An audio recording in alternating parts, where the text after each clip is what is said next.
um, Korean War veteran. How you doing, Norris? Hi, doing well. Good to How, see you. how's your voice, Nars? Oh, pretty good. Okay, A little trouble. little trouble. Okay, well, I appreciate you joining us. Nice. Can you believe it was 75 years ago that the war started? Wow. That long, huh? That long. That's how old we are. Well, it seems to me sometimes look like it was just yesterday it stopped. Well, a lot of people.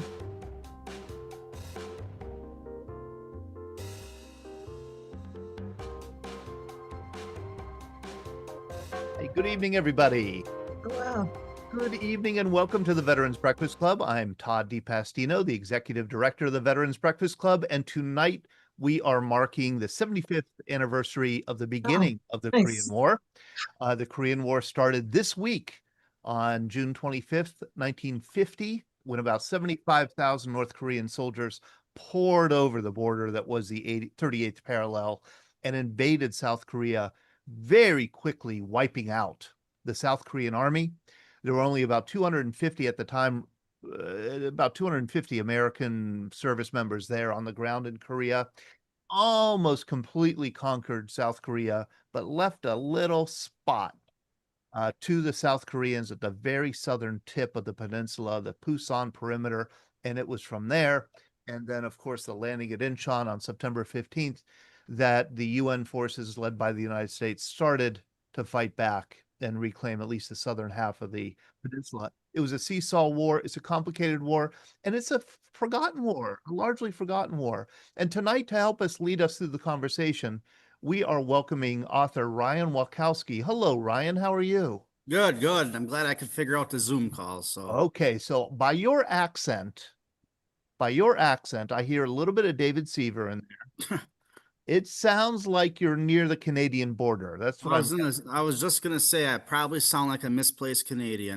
where are you? Where are you joining us from? Central Wisconsin. Okay, Central Wisconsin, Yep. and you are the author of the book In Combat in Korea. Which I got a cover right here. I don't know if you can see it, but You know what? I think I Kind can of do it even better blur here. it out. But yeah, so I didn't set out to write a book. I just knew that my grandfather was a Korean War veteran, and he, like many of the veterans I would end up documenting, never spoke of it.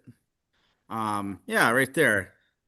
And I have to give a shout out to the co-author that's on there with me, Ed Gruber, which I'll get to in a little bit. And I should say that this book is coming out. It's forthcoming. It's not quite published yet. It's coming out. So the publisher, McFarland Publishing, it's in their hands now, and while they put everything together and do what a publisher has to do to take the whole package and make it one. But this is the approved cover that is available for pre-order right now. Yes. So And I lucked out. Oh, you know what? I don't want to say that, Ryan, that you lucked out. Somehow it worked out because McFarland is quite a respectable and admired publisher that's been around for a long time. They have a really good list in military history. Yep. And it's just impressive that a first-time author would be able to make that list. And what I'll get to it in a little bit, but I want to say, I think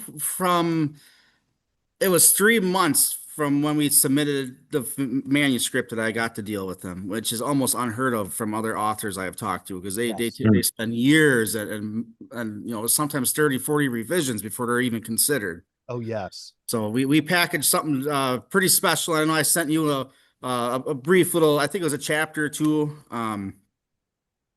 But where this all started was, like I said, with my grandfather, and he never spoke of it. And my great uncle is mentioned in the book too. He was a veteran of World War II and Korea, and well, he unfortunately passed before I came around, so I could never ask him. And Grandpa passes away in 2013, 2014. So there goes my shots of ever knowing. And every book I've read on Korea, it is a history book, but there's no real in-depth tell-alls. And about 4.5 years ago, I was watching the Netflix documentary Medal of Honor, and it features Hiroshi Miyamura, who received the Medal of Honor in Korea and a very heroic story. And that's when I kind of toyed with the idea. I should find some of these old timers that are still at least around here in Wisconsin and document them just for the sake of getting a better idea of what Grandpa went through. I never knew it would ever take me across the country, befriending Frank and the other veterans, many veterans I met. Of course, we had to whittle it down to 18, which I had more picked out, but we were under a time crunch, so it is what it is. I can't change that, but and then I just word of mouth, this Wisconsin veteran told this veteran at the VFW hall, and this veteran told this veteran. And I started, well, I should go on Facebook. There's veterans pages. And I just took me on a wild ride all over the country. And so you interviewed many Korean War veterans, and 18 of their stories ended up in this book. It's like you're telling the history of combat in Korea through the voices of 18 people who experienced it. And one of those is with us tonight. It's Frank Yes. English. Frank, hello. How are you? All right, thank you. Frank, where are you joining us from? Little place upstate New York called Guilderland, New York. Guilderland, New York. And how Mhm. old are you, Frank? I'm 90 years old. 90 years old. Yes, sir. May 17th. You seem remarkably youthful to us here. I'm married a nurse. Well, that's it. Juanita takes care of you.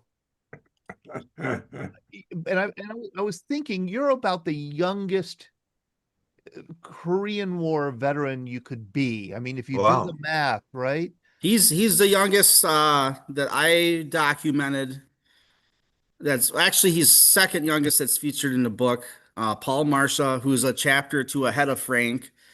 Same area as Frank, Outpost Dagmar. Frank's familiar with that. That's where Alan Marsha was. Paul Marsha. Alan's his son. My mistake. I'll probably get ribbed for that by Alan later, but I documented him right before he lost his battle with Parkinson's. He hung on just enough for me to come down to Florida and Miami to interview him, and I was later told by his family I was like that last little spark that he needed that kind of made himself feel useful one last time before ultimately passes away. But he was 17, turned 18 in Korea, just like Frank did. Yes. I think Frank, if I remember correctly, I don't have any of my notes, friend, but I think you got to Korea about Christmas time, and not long after, and then in May, obviously you turned 18. Turned 18, yes. While you're up on post up above the MLR. Yes, sir. I turned 18, I was on the line. Yep. I was talking to Frank before we went live here, and I asked him, I said something like, it's good to have. And instead of saying Korean War veteran on, I said Vietnam War veteran. And that to me is emblematic of this forgotten war, of the Korean War. We kind of, I think in our minds, in many of our minds, we go right from World War II to the Vietnam War, and Korea gets forgotten. And I think, Ryan, one of the reasons I wanted to do this program with you is I get the sense that you've recognized that. Oh, yeah.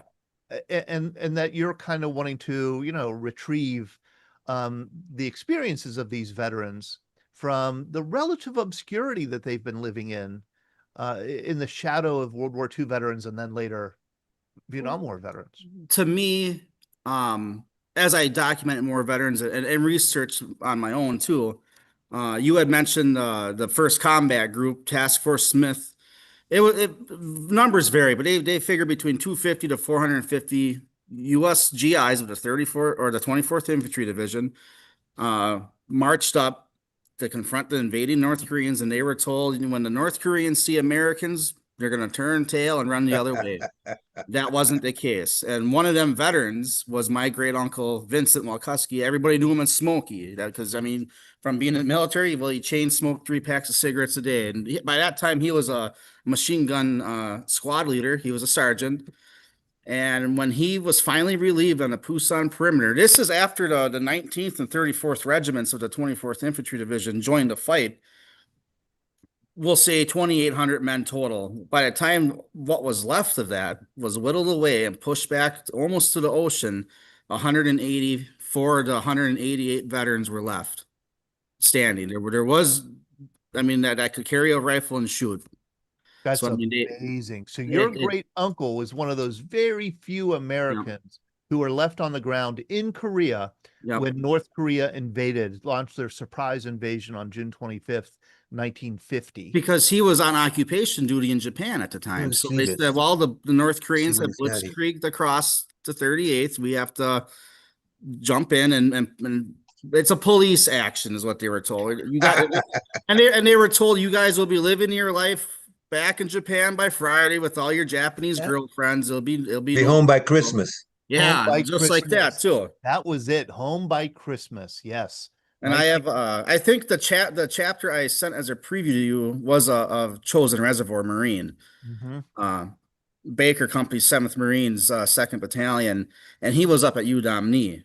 And he said that when the Chinese hit them, I'm kind of fast forwarding because I kind of want to go in order, but he said that they crawled within 3 or 4 yards. They blew the bugles, all the flares came up, and they said that there was no front line.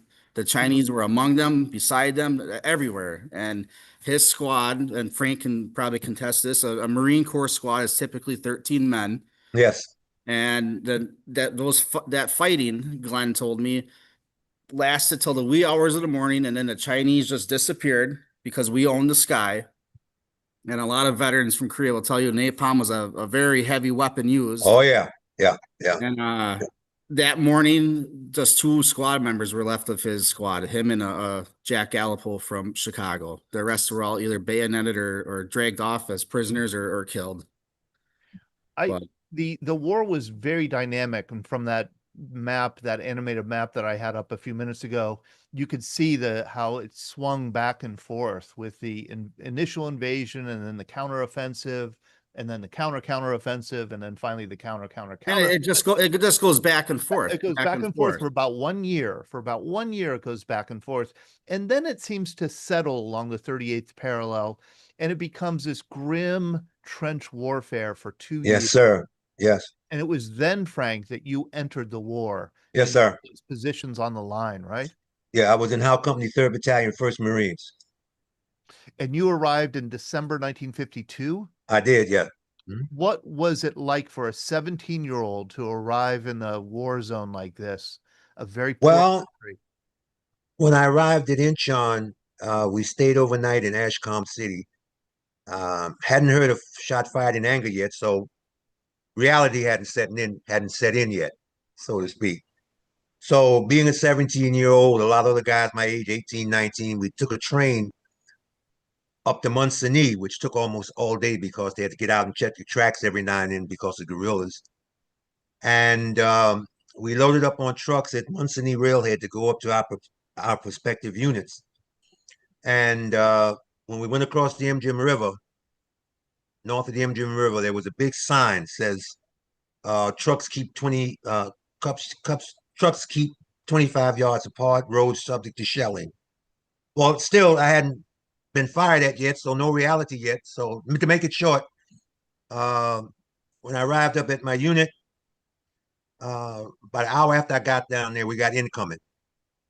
And that was the first time, and then reality struck. Then reality struck. Yes.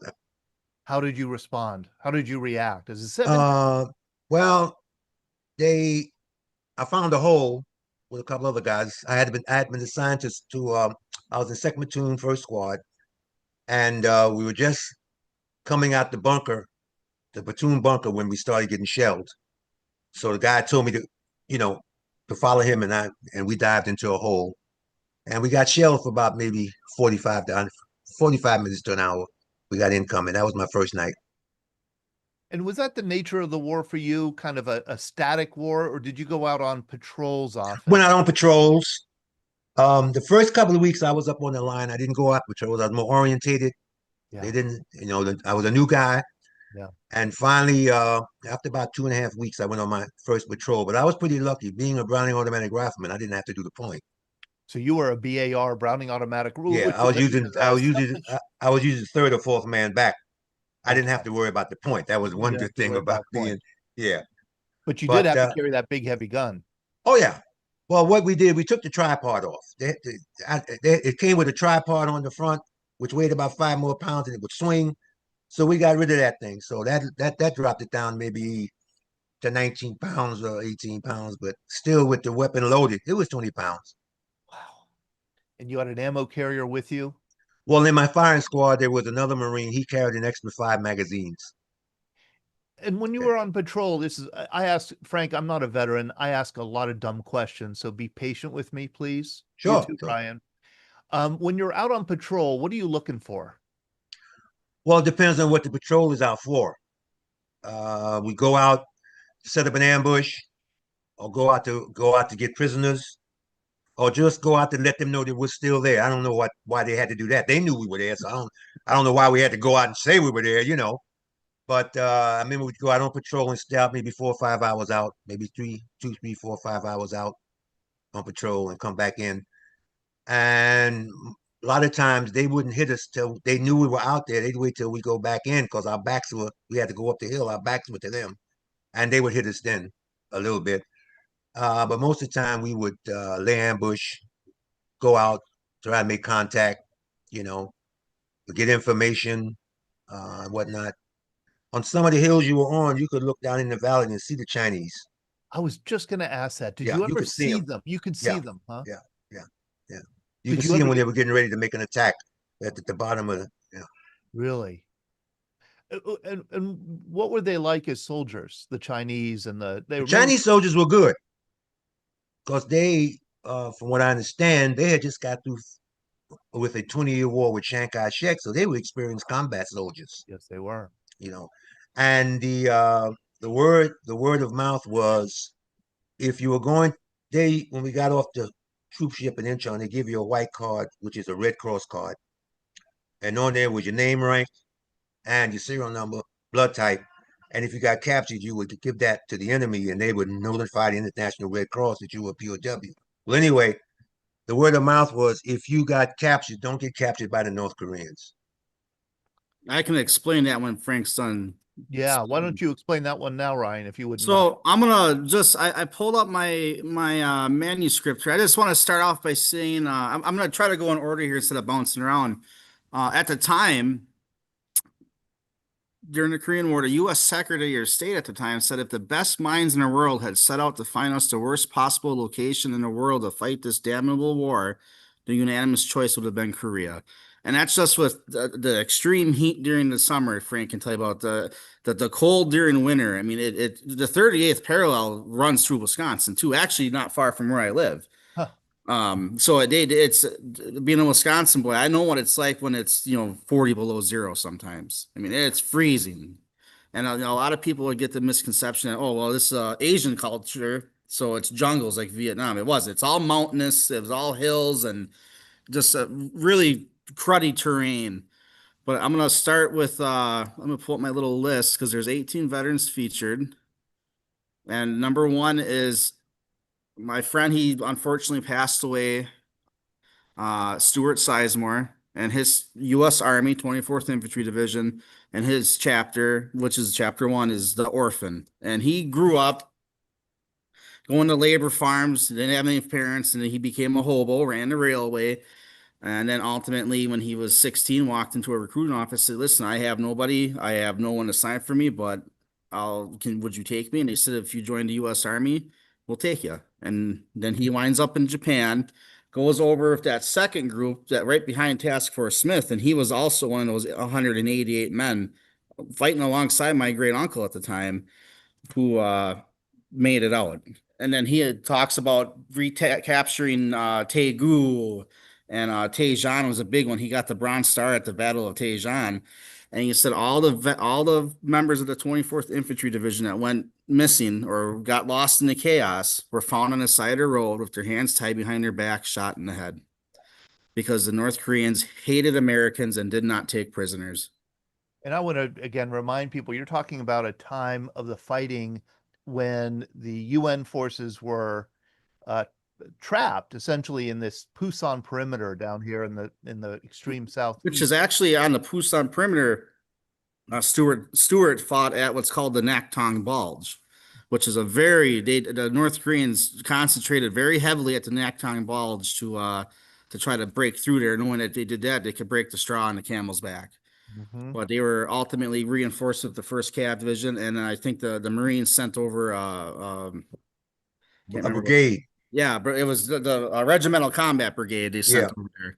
So that lightened things up. And Stewart said that when the 1st Cav got there, they said, step aside, the calves here, we'll show them. And they said, you ain't going to show them anything. And he said a couple of days later that what was left of them came staggering back across the line. And he said it was the United States Marines that were there that gave them due respect for holding the line the way they did. And he gave them, he said he was wearing Marine dungarees. They had no proper uniforms. He said it was the Marines that set them up, and sea rations and everything like that, because everything was so thinly spread that we almost were swimming back to Japan, and to be honest, at the Pusan perimeter. That's how close it was. Yeah. Oh, very close. Barely hanging on. Barely. By a thread.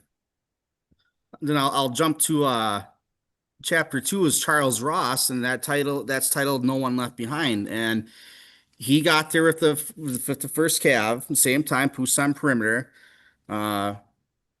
Fought for about a month, and then they got word that the Marines are making a landing at Incheon.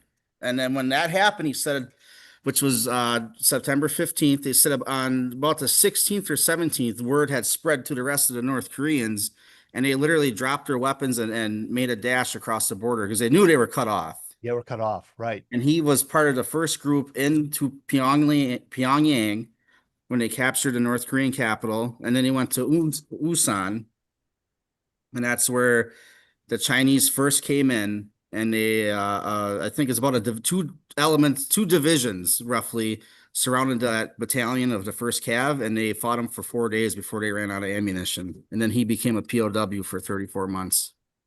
Oh boy. And I tried to get him on, but he told me I'm too old. I don't know how to do Zoom. But he just celebrated, I think, his 97th or 98th birthday. Oh, And God he's bless. still kicking, doing good. Now, Ryan, what you just referred to is the Incheon landing here on September 15th, 1950. This was the most brilliant thing MacArthur ever did. It is, and what people landing don't the understand is he did it at high tide. You had 2 hours of debark troops and land them, and he pulled it off. So the US, UN, South Korean forces were stuck here in Pusan. Yep. The Marines landed at Incheon, and that meant that the North Koreans who were down here were in danger of being trapped. So And- they rushed, right? They rushed back to the north. So what happened was, and it was the 7th Infantry Division, U.S. Army. They landed with the Marines too, and a couple other brigades.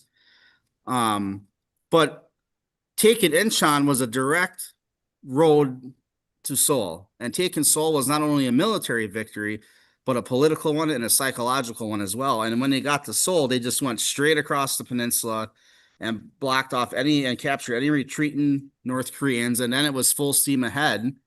And at that time, the weapons and the gear and everything, you can't beat the logistics of the United States military. We proved that to the Germans and everybody else. Right. So once those gears start rolling, we went right up to the 38th parallel. And MacArthur was told to proceed with caution that only South Korean fighters should cross the parallel. Mm-hmm.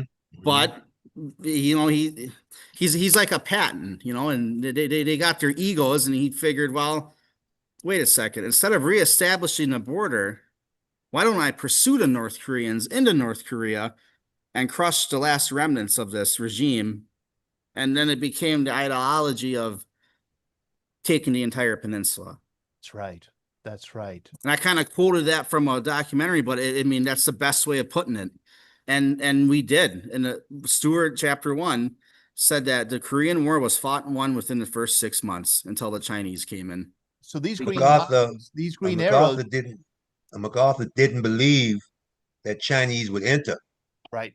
And He yeah, didn't he believe was it. he just brushed it off that they're a peasant army. They have no air force to speak of. There's no navy.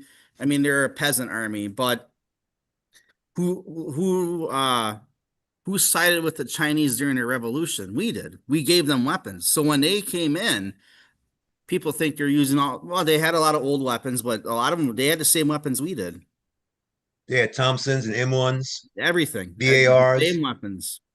So Because those were weapons, Frank, that the Americans had given to the Chinese during World War II. During the revolution with Chiang Yep. Kai-shek, yeah. Right. Yep.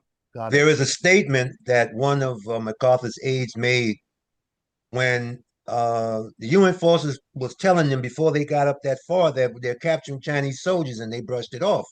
These are just, a few the volunteers. And then the night before the Marines up at Chosin was supposed to move up to the Yalu, this general came in, General Armin, and they kept telling him, the Chinese are out here, and he made his statement, quote, "What are you afraid of, a bunch of laundrymen?" And that's true. You can read that in a chapter I believe I sent you, Todd. And that's what they said. They brushed it off like full speed ahead. That was just a one-off attack when they first hit at the Chosin. But then it became, well, the army that was on the east side of the reservoir completely cut off. And they haven't had any contact with anybody. The Marines were cut off at Udamni. You had a contingency of Marines, which is, the famous Last Stand of Fox Company, which is a veteran also featured in my book. I got that perspective.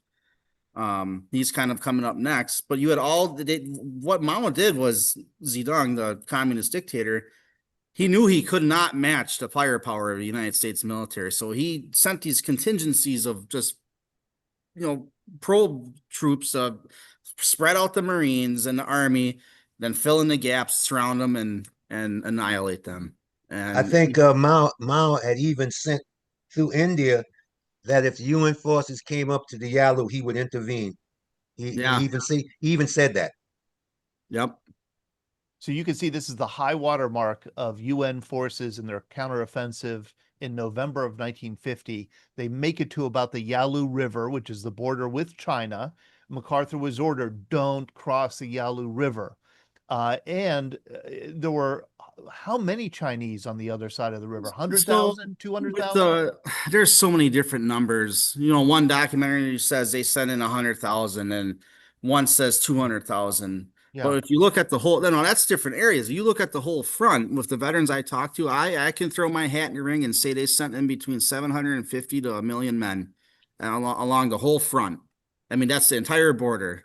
And that's the amazing thing was they got all those men across the Yalu without being noticed. Yep. They did everything under the cover of darkness, and then they waited until, before they hit the Marines, they were already attacking the army on the west side of Korea, and they were in headlong retreat and abandoning weapons and trucks, and there was no time to do anything. And that's when Chapter 2 became a prisoner of war.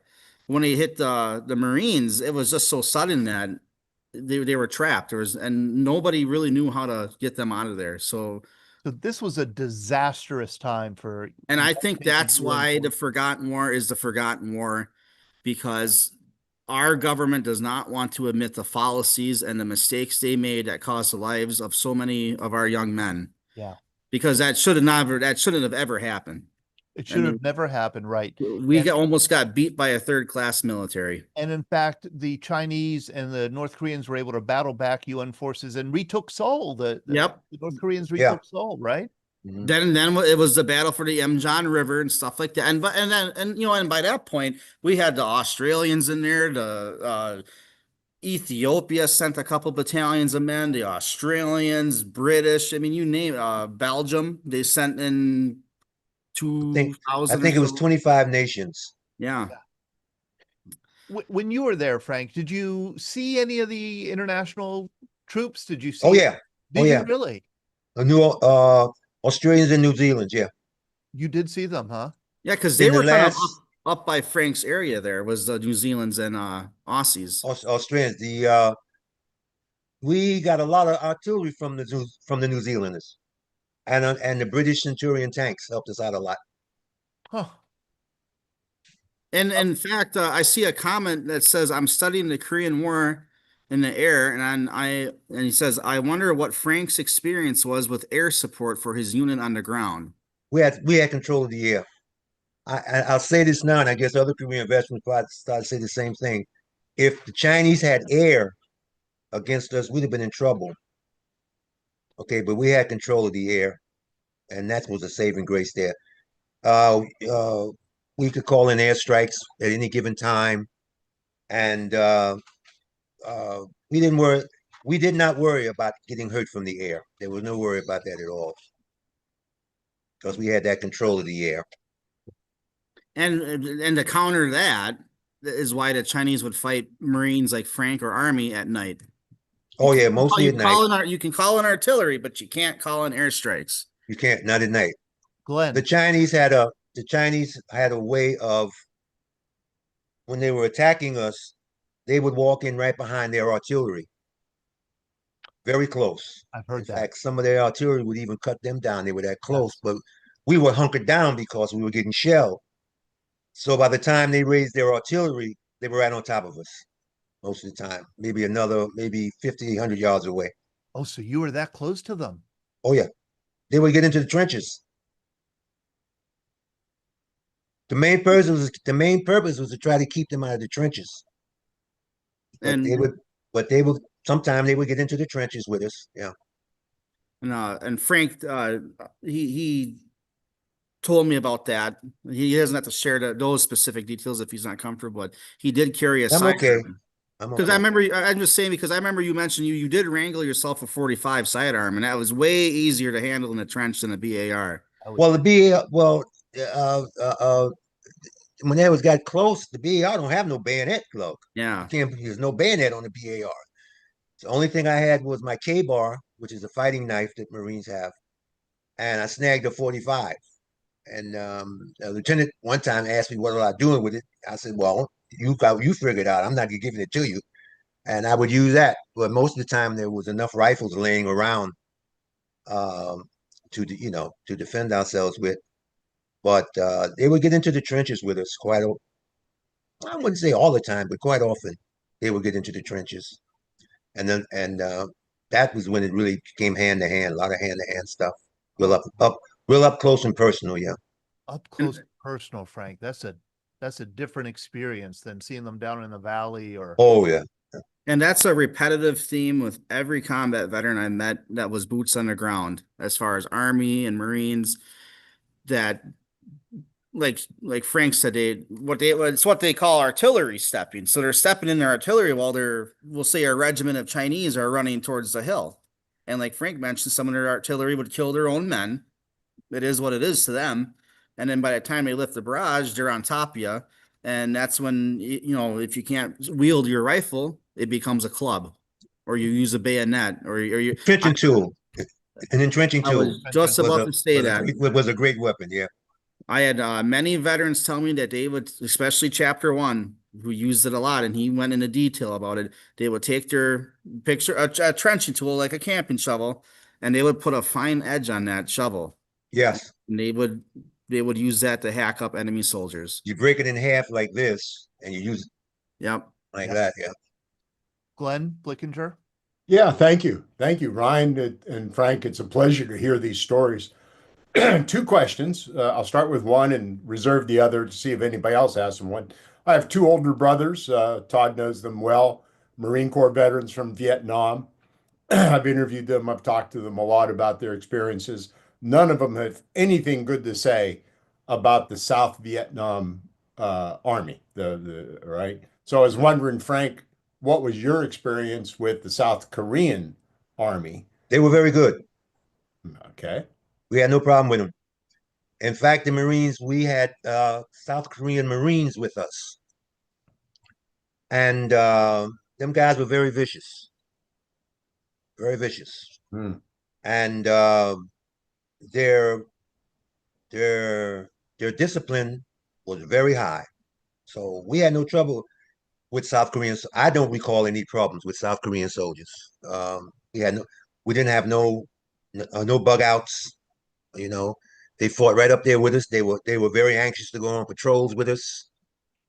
And we were also training them at the same time, because they were very small and very young unit, South Korean Marines. But we had no problem with them. They fought right alongside of us very well. And they certainly had a very high positive reputation fighting in Vietnam. Oh gosh, yes. Oh yeah. Oh yes, they did. Yeah.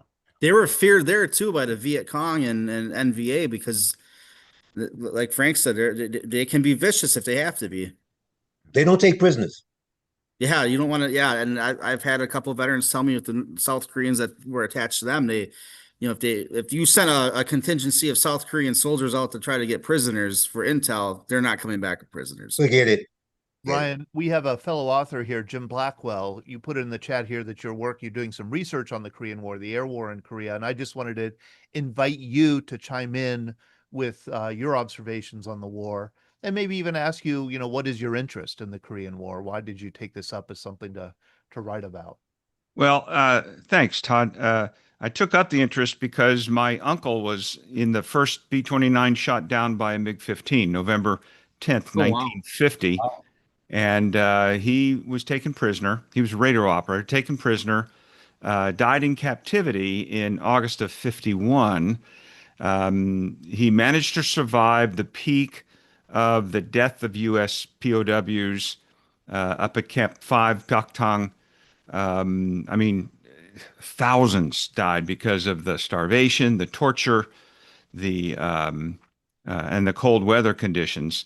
My interest was sparked because my mother asked me when I was working for the Air Force to help her find out what happened with him, because all the family had, was the telegrams from the Department of Defense. So I pulled a few levers and started researching things for her, got some documents, and man, then I was obsessed. I couldn't stop. And I haven't stopped for 15 years. Well, I can contest it does become an obsession. Yeah, I really empathize with you, Ryan. And I wanted to know more. I wanted to know what the next event could tell me. Yep. So, and then the first question, I'm really looking at the B-29 experience more than anything else. And I've got a series of books in the works along those lines. I don't want to advertise them here, but the first one's coming out sometime in July, and it's entitled Gunners, the Men Who Manned the B-29 Machine Guns. I'll leave you with one factoid, okay? Just a taste. B-29 gunners shot down 27 MiG-15s. Do you know how many B-29s the MiG-15 shot down? Don't bother. 16. So the truth of the matter is the B-29 was not obsolete, it was not outgunned, and in fact it was superior to the MiG-15 in the Korean War. And all that will get laid out over the next 3 years if I can get my book. I'm going to check with McFarland Publishers, right? See if they might be interested. Jim, tell me about this book that's coming out next month. It's called Gunners. It's called Gunners. It's the personal stories of 10 men who were gunners on the B-29 in the Korean War through various stages. 3 of them are still alive. I was able to interview them.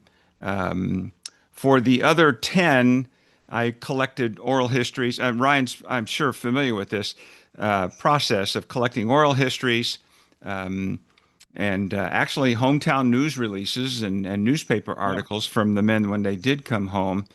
But the most important research, again, as a result of my experience on the air staff, was with the Air Force Historical Research Agency, which collects and is the repository for all Air Force unit histories. And you can get them all. Bob McCormick, quit your giggling over suppository. I saw you. Sorry. Yeah, I'm in a similar age group, so it just kind of. So anyway, that was a wealth of documentation, and I have probably 100,000 pages if they were to be all printed out. Focused on the 307th Bombardment Group, which was one of the B-29 bombing groups in the Korean War. So anyway, that's as short as I could make the story. Thanks for asking me, Todd. Jim, please put a link to your books here in the chat. I'm curious. I do want to look them up and have you back on to talk about the B-29. I think it's a fascinating subject. Okay. Dave Seaver. So my dad got on a ship in San Francisco in January of 1950 and went to Okinawa. He was a young airman, and he landed at, I believe it was Naha when he initially got there. So he was at Naha and Yontan both. But, so they're having fun and going to the beach, and then June came around, the Korean War, and all of a sudden it's lights out, wartime conditions. but they flew ground support and long-range bombing missions with F-80 Shooting Stars from Naha and Yontan. And I forget which base it was, but I remember him. He passed away in 2014. But I remember him talking about, they'd load these things to the gills with ordnance, and they had water injectors, which back in those days was kind of like having afterburner. And he said they'd go down the runway, which literally was a cliff at the end. And he said they would literally drop down out of sight, and everybody would watch to make sure that they were climbing out. Because if not, that meant that one went in the water. But I remember him talking about, Korea, as they said, is very mountainous and hilly. And they would, dive down one side of the mountain and try to throw their ordnance in the tunnel because, the North Koreans would hide their vehicles and supply, vehicles in tunnels and things. And then they'd have to pull up the other side. And he said they'd come back. And he said he didn't know how they got them back to begin with, but the wings would be warped and they'd be shot full of holes. And it just amazed him that those pilots would get up the next day and go get in another one and do it all over again. I remember he actually got him on. My dad was not an emotional guy, but he got emotional about that. Thank you, Dave. Beth Rushell put here in the chat a link to this source. And Beth, you could tell us a little bit about it. I think it's a source that Jim mentioned. 550,000 historical Air Force documents. It is, yes. And they're huge PDFs when you get them sent to you. Anywhere from 1,100 to 2,400 pages is what I've gotten. And they're very generous about sending stuff from World War II, even Korea. But when you get into Vietnam, not so much. I was trying to get some records recently, and I keep hitting brick walls because stuff is listed as it's not classified, but I think it's still secret or private, and you have to have DoD clearance to get those ones. So this is airforcehistoryindex.org. And what kind of things can you find here? I mean, somebody who's doing research, I guess, in an Air Force, on an Air Force veteran who served, say, between World War II and Vietnam, this would be a good source for them? Yeah, absolutely. I found my my grandfather and my great uncle.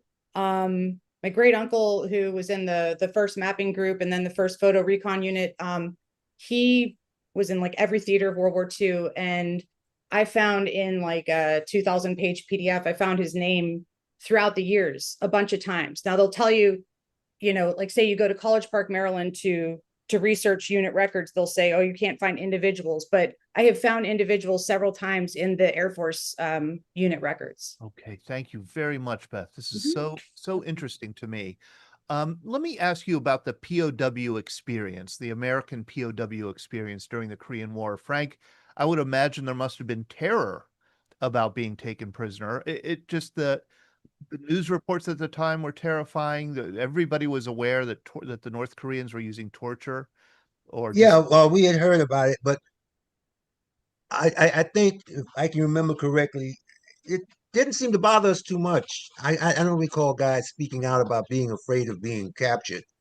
I think more I heard about guys saying they may not make it to get out of here. Yeah, more or less. But I didn't hear. Being captured, I've got to admit, that never bothered me. I never thought of that. My to be honest, my main thought was I didn't want to step on a mine and get blown apart. That was I didn't want that. If I'm going to go, let me get a clean shot and that's it. Yeah, you don't Well, know. why go? But I mean, that's how we thought it. I was thinking at the time, and having turned 18 by this time, it was more or less. I got a little more savvy into what was going on, and more education on how to survive, things I had to do to get out of there. And in the Marine Corps, we have it's a really heavy camaraderie. You watch my back, I watch yours, and that's how we made it. Got you through.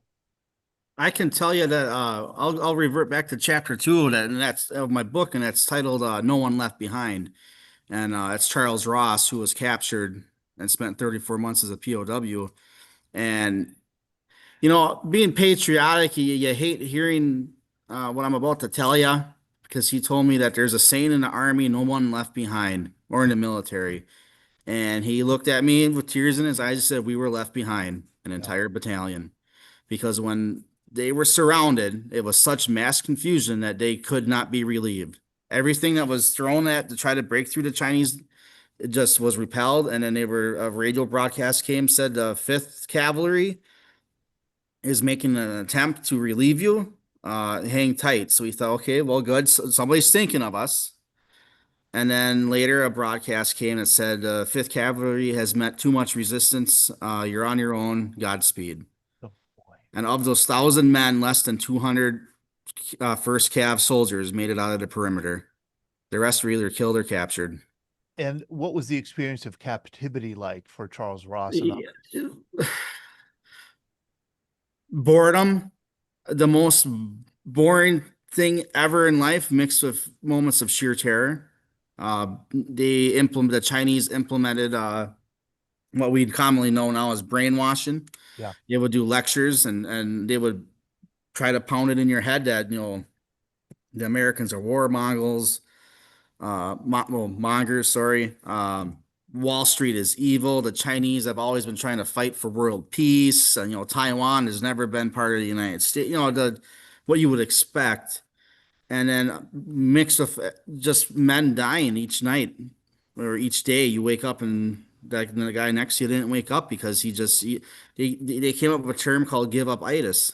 Yeah. And he said one guy, they were really given nothing to eat. You get almost like a cornmeal and you'd have to wash it down with dirty water. And then one guy said, hell, I can't live like this. He's like, well, you got to eat. And he just gave up and then he didn't last long. And then he talked about having to drag them, the dead to bury them, which was, he said, painful and tough to do so because you're so weak. And they were not allowed any pencils or pens or paper outside lectures. So they could not keep documentation of who passed away, just what they could remember. Right. Ben Wright, you were a C-130 pilot during the Vietnam War, and you had to go through POW training that was based on the Korean War experience.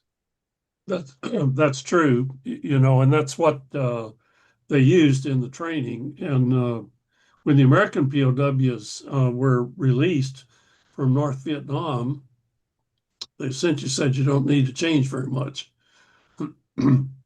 So that was good training, in other words. Yes.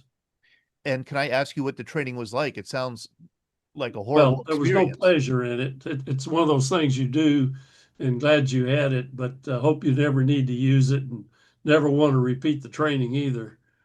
Okay, so it was serious training. Well, Actually- they have your body, and the goal is to get your mind and your spirit. The key is to prevent them from doing that. I think right after the Korean War, I think they came out with the code of prisoner conduct or something like that you had to that probably follow. sounds about right. Yeah, they came up with this code of what you should do and what you should not do if you're captured. Frank, Ryan mentioned the weather, the cold weather. I mean, we've all, those of us who have read about or seen documentaries about the Korean War, we see, a lot of snow, a lot of bitter cold. You arrived in December 1952. How cold was it? Very, very cold, very cold. And even by that time, the cold weather gear had improved compared to what the guys up in the reservoir had. The guys up in the reservoir had what they call snowpacks for their feet, which was a rubber with a canvas that would get wet inside and freeze. We had the Mickey Mouse boots, the thermal boots. Yeah. But you can get cold in those. I got frostbite in those because I wasn't able to change them for a while, and my feet, they work good if you're moving. But the cold weather gear we had was more superior to what they had, but still, if you knew what we had to wear, I mean, I could go through a laundry list of what we wore: long johns, a flannel, long john top, trousers, wool trousers, wool shirt, alpaca lined vest, field jacket, and a parka. And then you had the mittens, not the gloves, the gloves were no good, but the mittens with the trigger finger cut out, because you could put a hand warmer in there, keep your hands warm. Or we had hand warmers we would put in the parkas and the pockets of the parka, and that's how we kept our hands warm. But I can remember the coldest I can remember being there was about 30 below. Oh, And that's not the wind, that's not with the wind factor. Now remember, we're in the mountains, so you're gonna get the wind factor. And they had on the line, they had warming stations, a tent or two, where guys were allowed by pick to go and spend 5 or 10 minutes in this warming tent. But that didn't, you come right back out, you Yeah. know. You're better off staying acclimated. Yeah, you're better off staying in the bunker. We were in a bunker, about 4 of us, 5 of us, and we had snagged a piece of canvas that we hung from the top of the bunker to the tallest guy in there, and we had a little stove, and we kept the heat in there because it wouldn't go up; it would stay down. And we managed, we managed to deal with it, But to this day, I can't. To this day, I can't even stand the air conditioner. To this day, you it mentioned was very Mickey cold. Mickey That's Mouse them. That's the Mickey Mouse boots. Yeah. and you can see why they were called Mickey Mouse boots because Now that thing on the side, that's to pump air. We didn't have those then. These are more. These are more. We had ours was really plain. Only came up about that high. The little piece on the side that was an air valve, you could pump air to make them more cushiony. We didn't have those. We just had, but it's same make, same style, and we had to carry 3 or 4 pairs of socks, or try to, because your feet would sweat. So you were constantly taking out your socks and sticking them in under your arms, or hanging them up in the bunker to try to get them dry. But your feet would sweat in those things profusely, And But what were you so you're living in a bunker. I kind of I imagine kind of like a lean-to in the mountain. Bunker, sandbag in place bunker. Okay. And you had your forward bunkers, which were up on the trench line with machine gun emplacements, and you could fire through those. Then you had the bunkers on the reverse slope, which we mostly stayed in those when there was no action. But if we got 100% alert or something like that, we'd move up into the forward the bunkers, which were up on the trench line itself. And sandbags were about 5, 6 deep on top of you, and that was your bunker. And it had your firing apparatus was in the front, to fire your weapon through. Then, if it really got hot and they got into the trench, you come out the bunker. You couldn't stay. You don't stay in the bunker, because as we're going along trying to get them out the trench, we're throwing hand grenades into the bunker. Mm-hmm. So you come out the bunker with somebody, and you have plans for that. But you had your forward the bunkers, which is no heat and nothing. That's where you fight from. Then you had the reverse bunker, where you slept when you could sleep, and you had a little stove in there. Yeah. Dave Seaver just said I Todd's just never been posted in a bunker. picture in the chat, and there's Frank in Korea. I don't know if people can see that. No, I can't see that. Why don't I see that? Oh, there it is. Oh my gosh, yeah. That's Frank in Korea with a fellow Okay, Marine. hold on. I'll find a couple more. Oh, this is great. This is great. I'm going to share this. Yeah, share it with everybody. Oh yeah, this is the one. This was in I think March of '53, and we were up on Jamestown line, and he was he took my glasses and he put my glasses on, and I said, "Hey, where's my glasses?" And turned around, he had them on. Okay. And the bottom picture there, those 2 Marines, they were in boot camp with me. That was our boot camp picture. But that guy, he had on my glasses. So Frank, this leads. And that thing I'm wearing, we call it the Mongolian piss cutter. That's the clean name for it. Yeah. Frank, this photo, especially the one on the bottom, leads me to the question about racial conflict. you know, this is what, 1952, this is 8 years after the desegregation order of the military, so still Yeah. very fresh.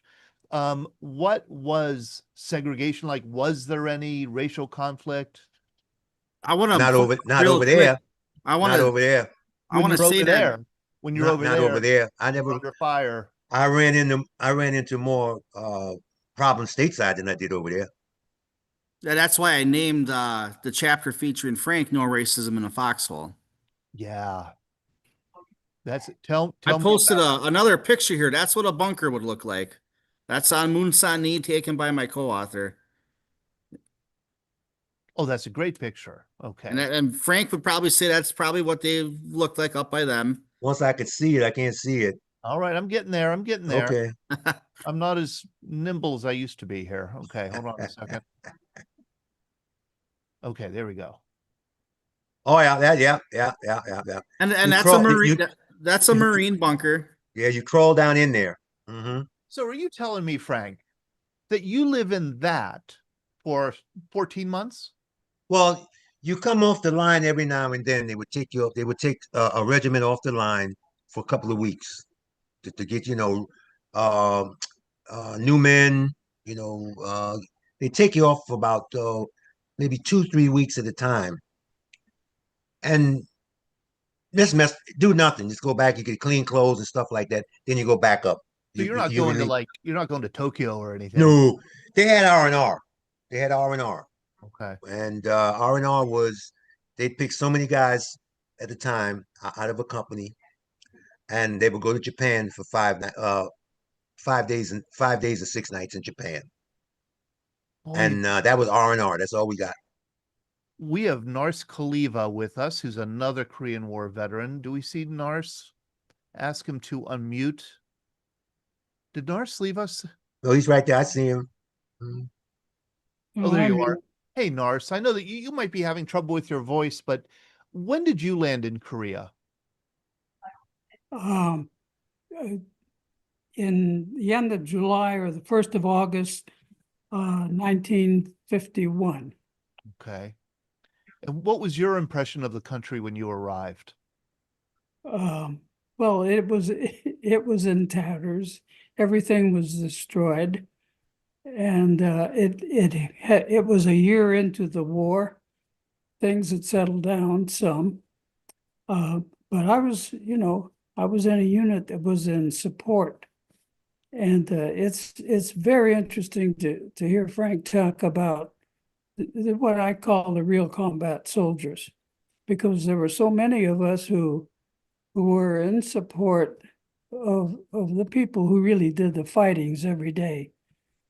People who earned like the combat infantryman badge. Yeah.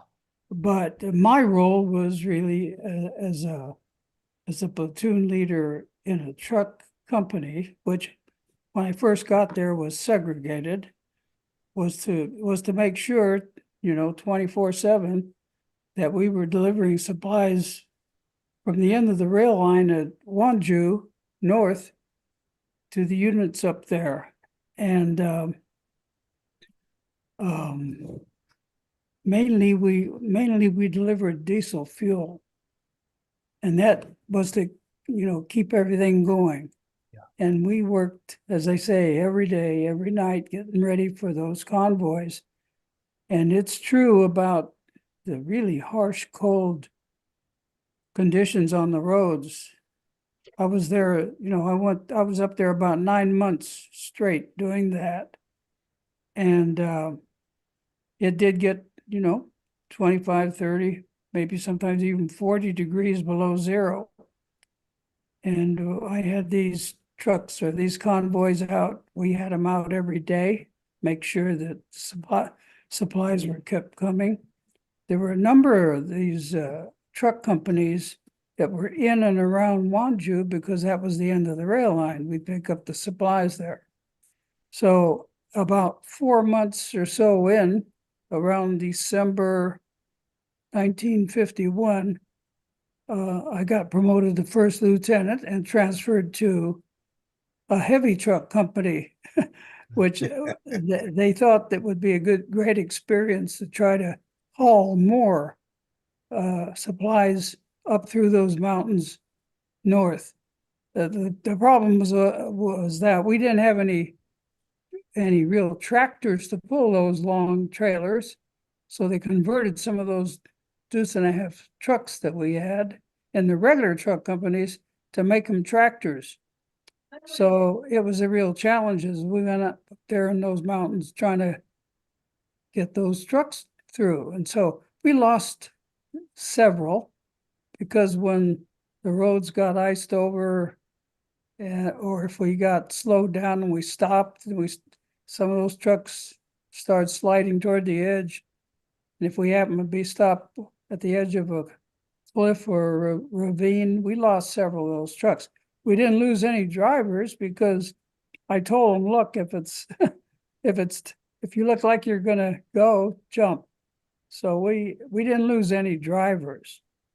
We didn't have, although it was a segregated truck company when I got there, we didn't have some of those same problems you hear about in some of the combat units where maybe a few minorities had to mix in with a majority of, say, whites or other races. In our case, we simply took an all-white company, so to speak, and transferred half of the people that were in a black company to a white, and we mixed them that way.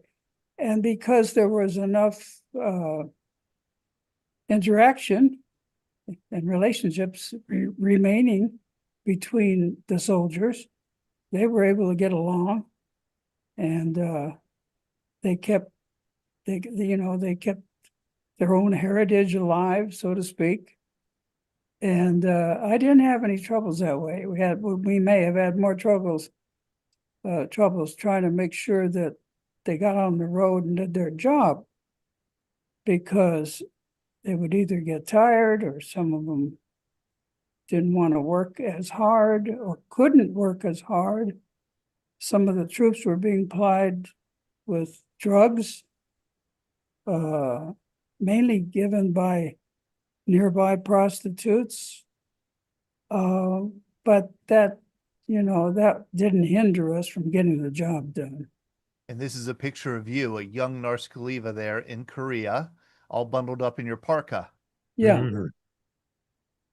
How interesting. I want to ask Frank and Nars, and then what you've heard, Ryan, about, before we open it up to general conversation.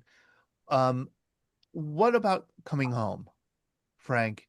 I mean, we hear from Vietnam veterans that they came home and were, abused in the worst cases, ignored in many cases. How about you? What was it like to come home from this extraordinary experience? Well, I don't know if it was a blessing, but we weren't even seen. Very true. I remember coming home. I went over and back on the troop ship, and coming back, we landed at Treasure Island, the naval base in San Francisco. We were given a 72-hour pass, fresh. It was the wintertime uniform, which was winter greens, and we were given a 72-hour pass, and we told we could go out and have fun, but we couldn't go no more than 100 miles. And when we came back off our pass, we got our new orders, and I got overseas leave of a month. Was it 30 days? And I went home. And my mother didn't know I was coming home.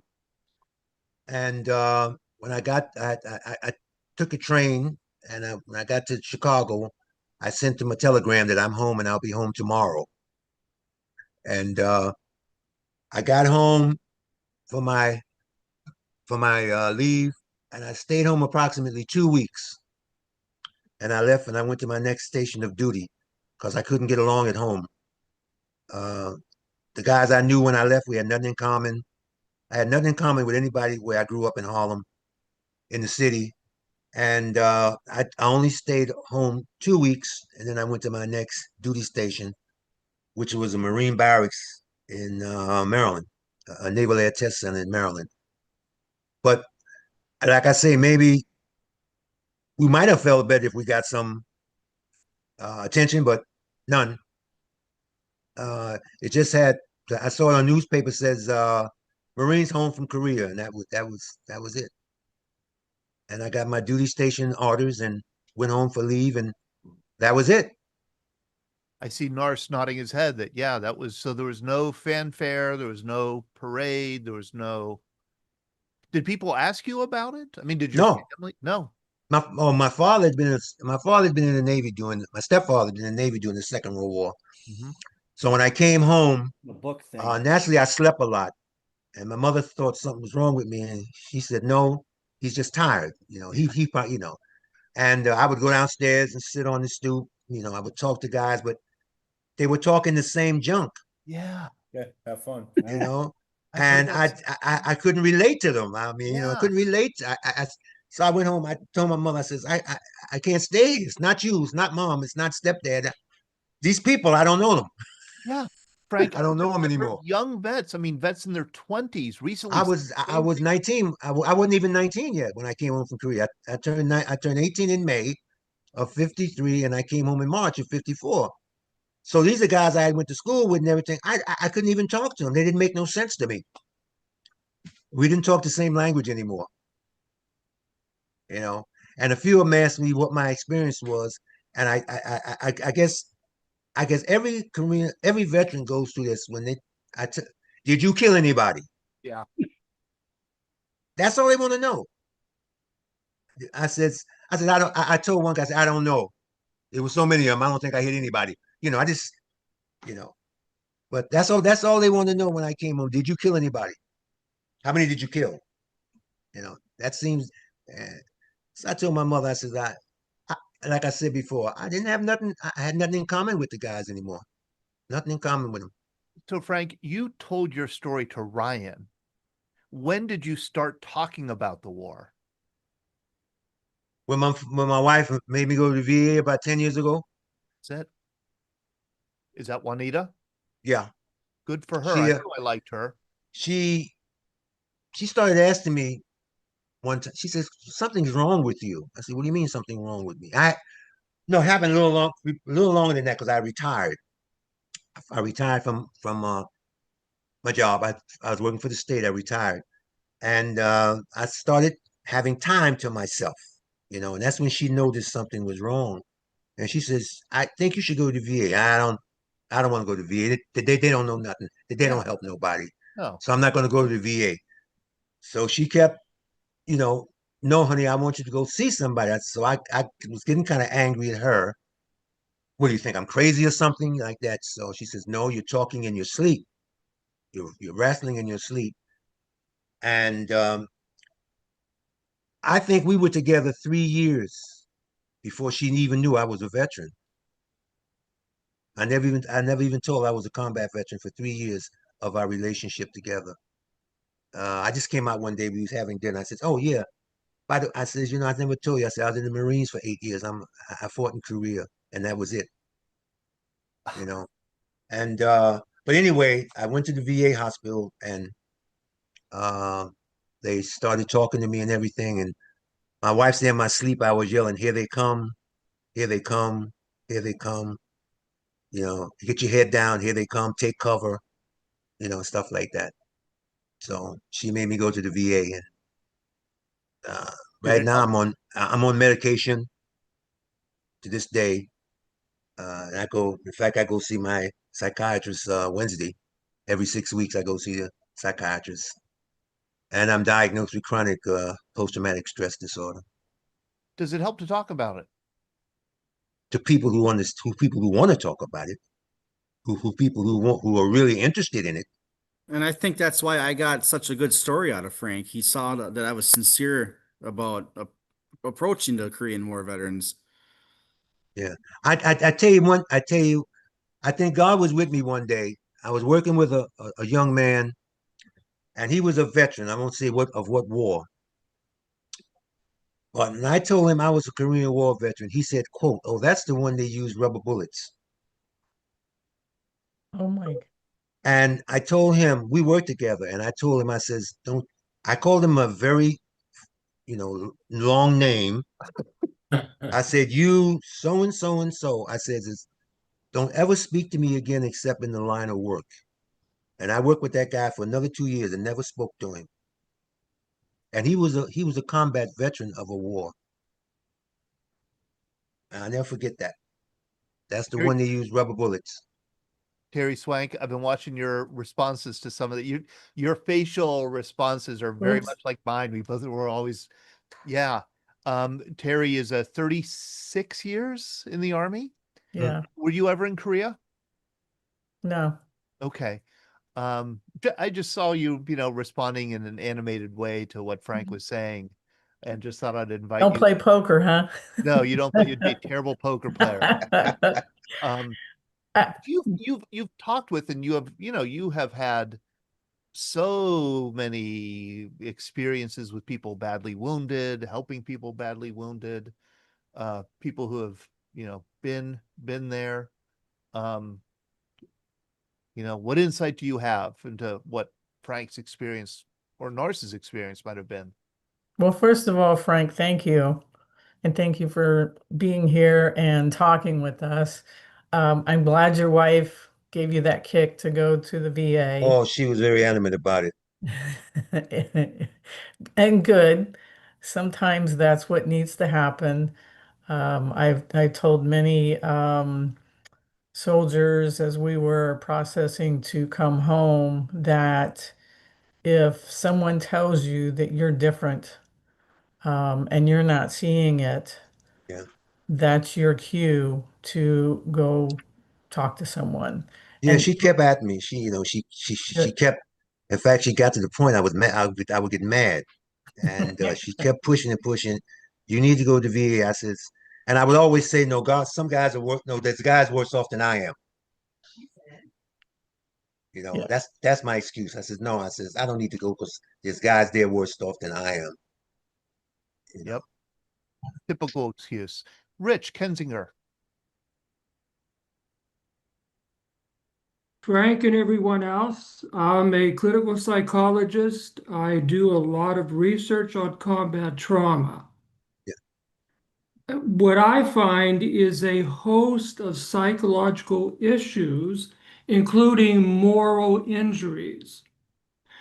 I'm interested, do you see a counselor in addition to the psychiatrist? The combination usually of the two is more efficacious. Yes, sir. Or are you part of a vet's organization? Well, And do you do any group therapy? Because I find group therapy to be the most effective intervention. I do group therapy and an individual with a psychiatrist. I've also been diagnosed with survivor's guilt.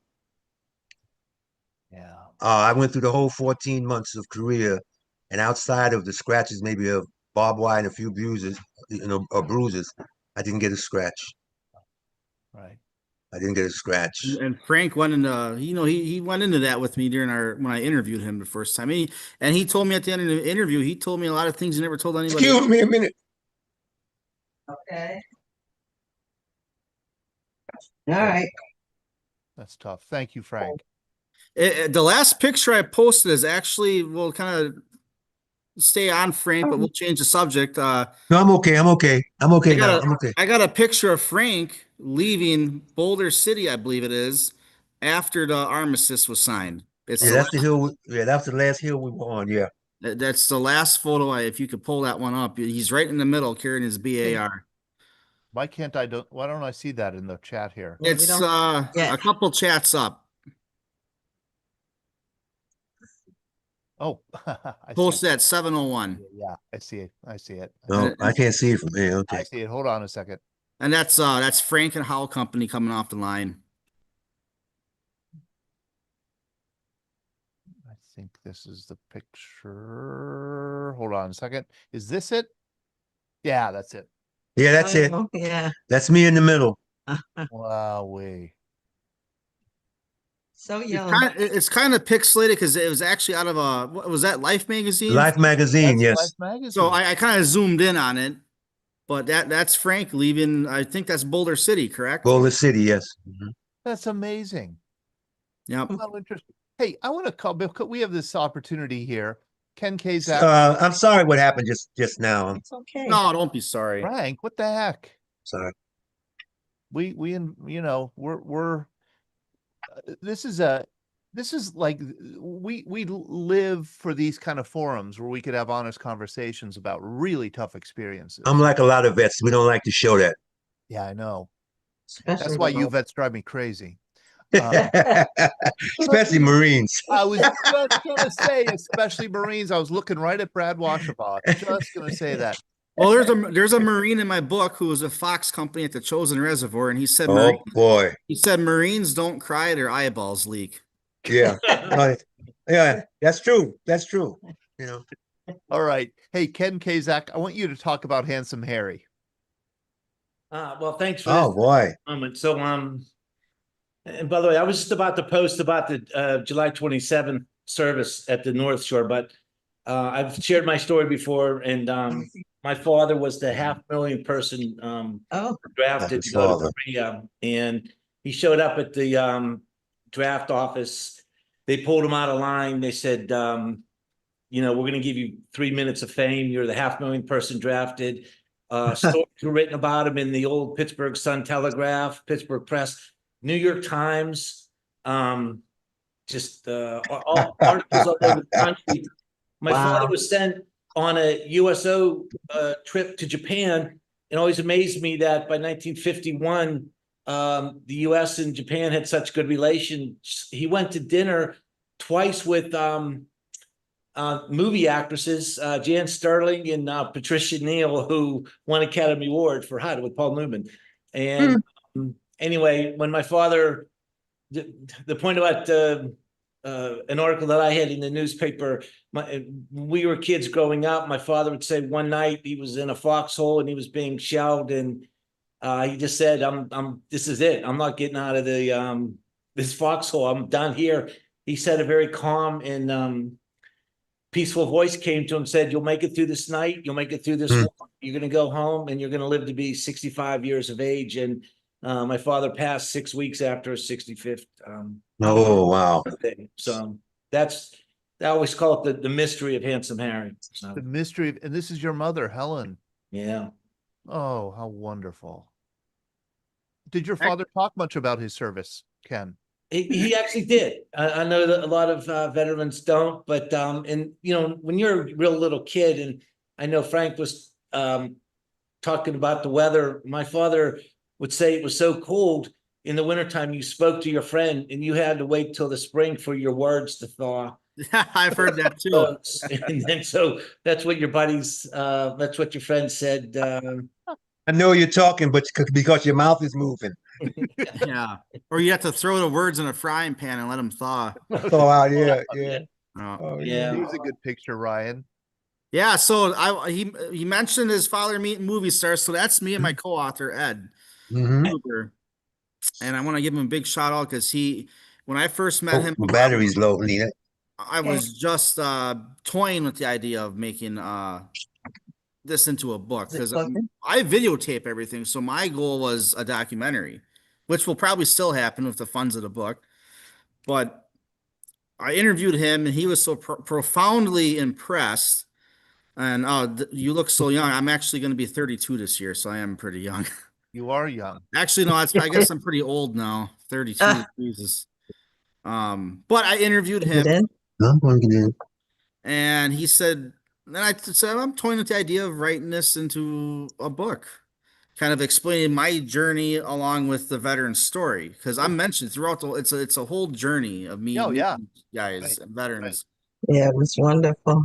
So he said, when you get back to, and he's actually Woodstock, Georgia. He said, when you drive home, get some rest, go have a couple beers, write something down, type something out, send it to me, and we'll see what you got. And I'm gonna send. He tried to get on too, but couldn't figure to Zoom out. So he'll laugh when I say this. What I first sent him was less than stellar, and he said, "You need a lot of work, kid." Just to paraphrase exact, I can't remember exactly what was said, but he said, "We're gonna shape this into something because of what you're doing." And he was just so impressed that he took me under his wing. And he is a published author, and he worked in advertisement for over 65 years, writing numerous things. He was actually stationed in Pearl Harbor before he went to Korea. this, I think the Seventh Fleet. He'll probably correct me, but he was, we'll say, the head of PR. So any movie star that came through, he showed him around. Oh, how interesting. He did a show called Across the Blue Pacific, I believe it was, and he would bring celebrities on there, write scripts for him. He wrote a script for John Wayne. Oh, how interesting. He would, Bob Hope. He talked about how, he'd bring a couple girlfriends to Bob Hope's room, drop them off, and he would drink of John Wayne. And he said the Duke was a double-fisted drinker, and just all these great stories. And then he goes to Korea and gets his own little taste of war. Now, did he tell you to put a swimsuit on this tattoo of yours over here? Yeah, you know what? I didn't think about that, but that's probably going to be in the book too. All right, very good. Hey, My wife and I, in 2013, we took a trip back to Korea. what was that like? I went through, it was something military historical tours. We signed up, and it was sponsored by the South Korean the government. They paid for all our room and board and half our airfare. And it was quite an experience because when I got off the plane at the Incheon Seoul airport, I didn't recognize the place at all.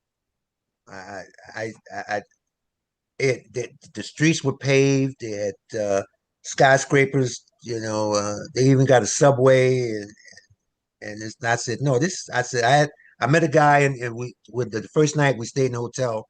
I was in the lounge, and I met this South Korean, and I asked him. I said, what is this place? He said, this is Seoul's Incheon, area. And I said to him, I said, no, it's not like that. But the other part of the story is we were going up on the tour. We were going up, and we had a Korean guide on the bus. And I said, that's the Jim River. And she says, no, that's not the Jim River. I said, lady, that's the Jim River. As many times as I cross that river, I know the Jim River. Then she looked, she says, oh, yeah, you're right. That's Jim River. I said, I know I'm right.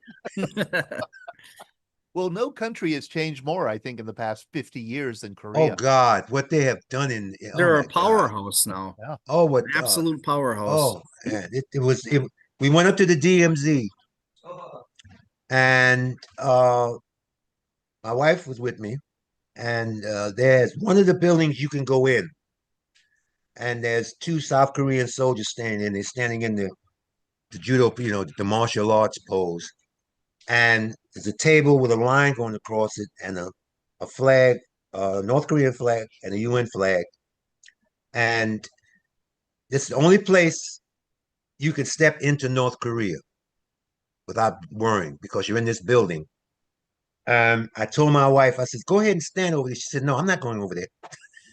I said, it's okay, it's safe. She says, I'm not going over there. I said, you just have to step over this little line and I'll take your picture and you'll be in North Korea. She says, I'm not going. She wouldn't go. And she said the tension up there was like this. Yeah. And you could feel the tension when but it was an experience. I got some closure, not as much as I had expected to get, because they kept us moving all the time, different places. We went to the UN, was it cemetery? We went there, and they kept us busy, and they treated us like kings. I'm telling you, they treated us like kings. Yeah, I wanted to take a second to kind of do a shout out to a dear friend of VBC who was a combat Marine vet of Korea who passed away a couple of years ago now, Bob Harbula. And the reason is Bob fought at least 3 major battles. I know he fought the Battle of Seoul and he was at the Chosin River.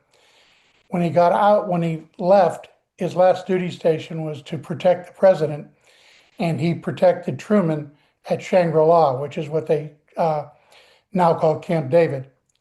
But the reason I wanted to do the shout out, and Frank, you'll appreciate this, when he went to try to find a job in the state, when he got out, he went to interview as a security guard for Bechtel Corporation, which is a nuclear facility, and they turned him down. And here's a guy that had a Bronze Star, Purple Hearts, had fought at the Chosin River, protected the president, and they turned him down for a security guard, and the reason was he was too young. Well, I'm kind of laughing and smiling because I tell you this little bit.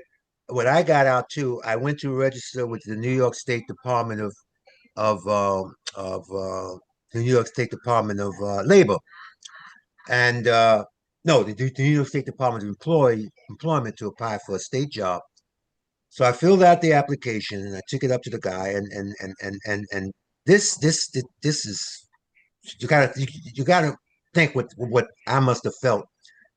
And he said, "Oh," he says, he went through my application. See, he was in the Marine Corps. I said, "Yes, sir." He says, I said, 8 years. So he says, "What did you do in the Marine Corps?" And I says, I was in the infantry." He looked at me and he asked me, quote, "What is that?" And I looked at him. Now, how do you answer that? And I said to him, I says, I was in the infantry. I was a rifleman in the Marine Corps. I was an infantryman. I kept saying I was an infantry. I was in the infantry. He said, "But what did you do?" So finally, I just said, I was an automatic rifleman, and my job was to man the outposts. I just didn't know what to tell him. I mean, how do you answer somebody when they said, "What is the infantry?"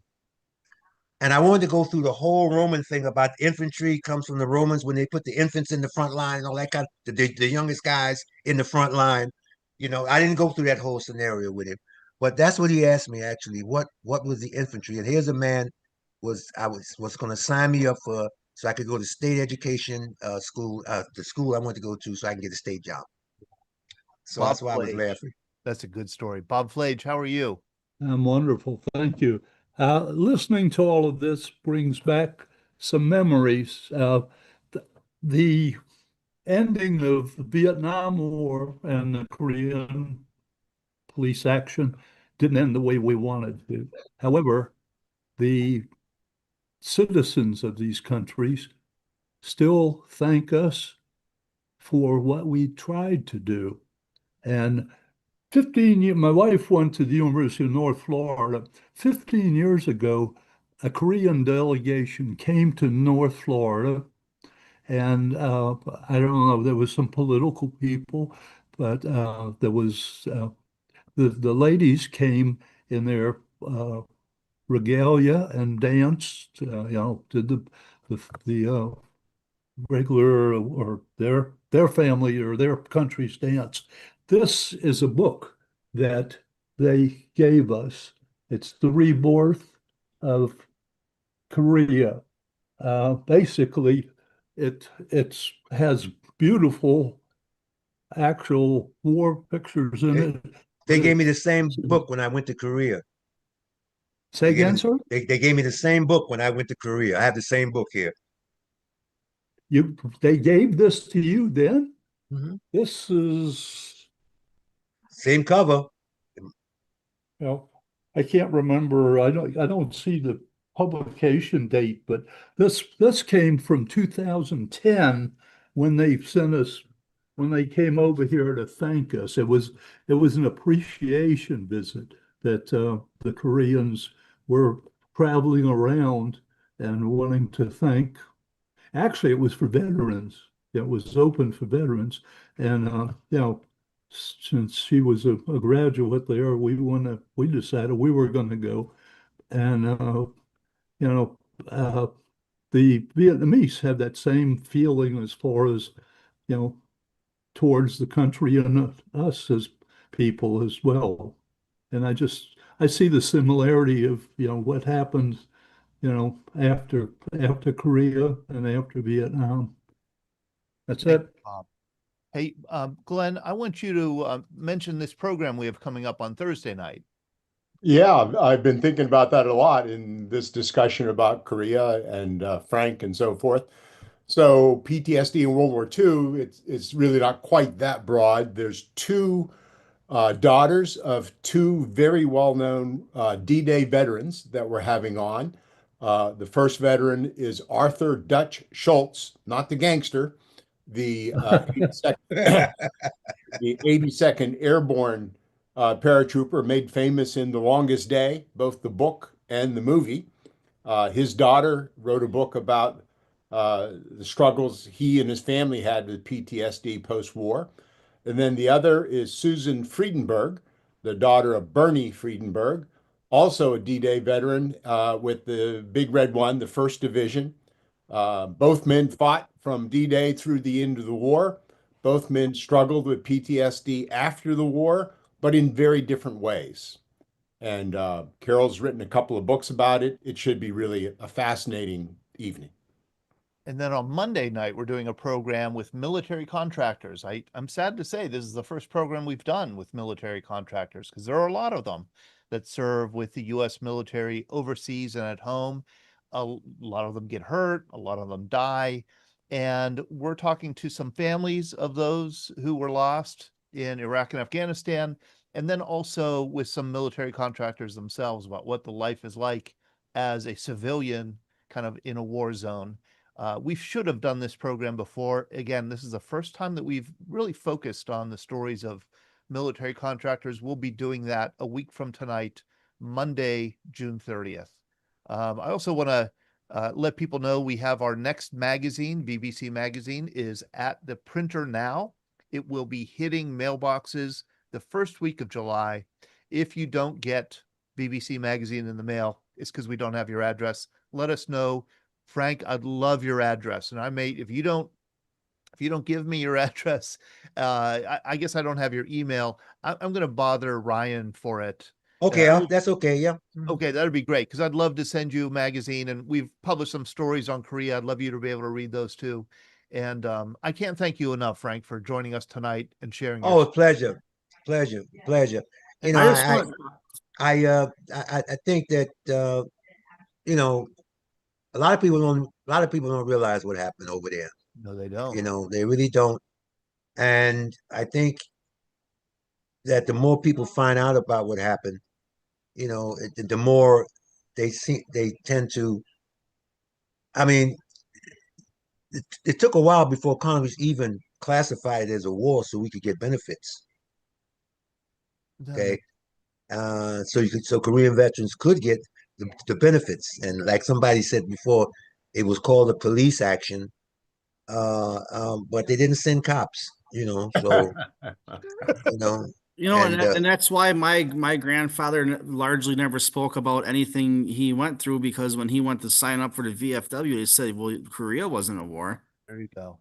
Yeah. I wanted to share a couple things before we leave quick. In my book that I co-authored with Ed, I was fortunate enough to reunite 2 Marines from separate parts of the country. And actually, Frank was on that call too, because he fought in the same area. And that is Bert Rickel of Wausau, Wisconsin, which is by me. He was a machine gunner, heavy machine gunner with the 1st Marines, Baker Company, 1st Battalion. And then Joseph Barna from Freeland, Pennsylvania, who was a flamethrower with Weapons Platoon, Baker Company, 1st Battalion, 1st Marines. And Joe Hopton Burt's Foxhole at the Battle of Bunker Hill. And I was able to reunite them 70 years later. Oh, great. Ryan, when is your book coming out? Do you have a date? I was told fall. I don't have a date. Like I said, the publisher is doing what they do. It is available for pre-order at McFarland.com. And just all the stories are just, one more I want to give a shout out was Cecil Love. And I found out about him because I was watching an episode of Moonshiners. He was a real deal, not like on TV fake. He made liquor in the woods on a still for 65 years until he was busted at 84 years old. God bless him. Hey, Ryan, Ryan, it was just good stories like that. My kind of guy. We have just scraped the surface. I know. I mean, I think you covered 2 of the 18 stories here in detail, plus Frank. And it just makes me think that when the book does come out, we'd love to have you come back on. Oh, absolutely. Maybe do a follow-up. I think we'd like to let people know about the book. The Korean War, the Forgotten War, it's a war that we need to do more programming on, and we're so grateful that you joined us tonight to. I'll put to my share these my stories. email that I'm using now for any of the Korean vets, if there's any on here that want to speak with me, and also the Vietnam veterans, because I started my second book, which is Vietnam. All right, so this is what I'm going to do, Ryan. I'm going to email you and ask you to come on one of our open conversations and make a pitch, because we happen to have quite a few Vietnam veterans here Yep. with us. And just like with the Korean vets, I'm traveling to do that. I've already met veterans who were on Hamburger Hill and all over the place. So Fantastic. All right. Thank you so much, Ryan. Thank you, Frank. Thank you, Nars Khalifa. Thanks to all of you for joining us tonight, Glenn and Sean. Thank you. Thank Good you. night, everybody. Frank, you take her easy, buddy. I will, Ryan. And thanks so much. Yep, we'll chat soon. See you, Okay, take Juanita. care. Hope to see you again. All Bye-bye. right. Bye.